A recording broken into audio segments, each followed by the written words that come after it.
Today's video ay mag-unbox tayo ng Crosair 15.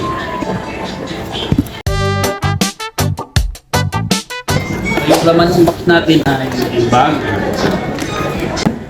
unit, at then 16 inch, 140 Hz, then Core i7 na 14th Gen, RTX 4070 8GB DDR6, DDR5 16GB, dalawang 8GB, hanggang isang Microsoft Office.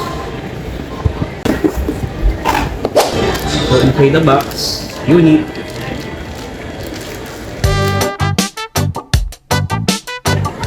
ito ngayon yung bagong design ng ating Crosair.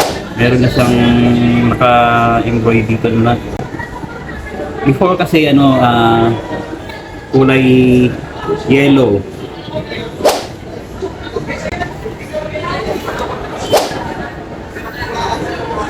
Before yung Crosair natin ay combination ng yellow, yung USB, HDMI, LAN port, tapos yung charger po niya.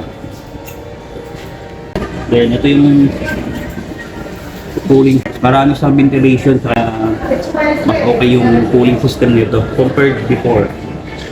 Isang type C ito, dahil sa kabila.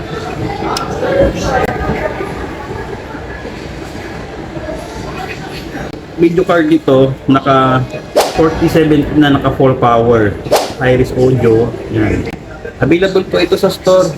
Banahan na lang kasi nag-iisa na lang yung stock natin. Pricing nito ay 124,999, 12 months. Pag sa cash payment ko na 114,999. 2 years warranty, 7 days replacement. Color Boss 5 MUX switch matrix display.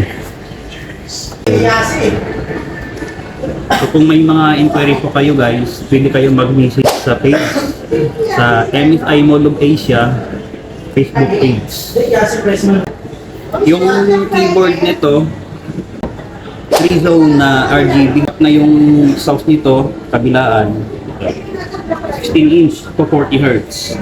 Then yung display ay QHD, 2K display to 40 Hz.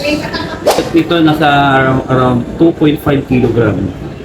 Magaan lang din sa may background. So yun, kung may mga question po kayo, pwede kayo mag-message dito sa page, MSI Mall of Asia. Then pwede rin siyang 24 months sa RCBC, PNB, saka sa Allied Bank. Other bank po, 12 months ito. So yun lang guys, at may mga question kayo, message na kayo sa page.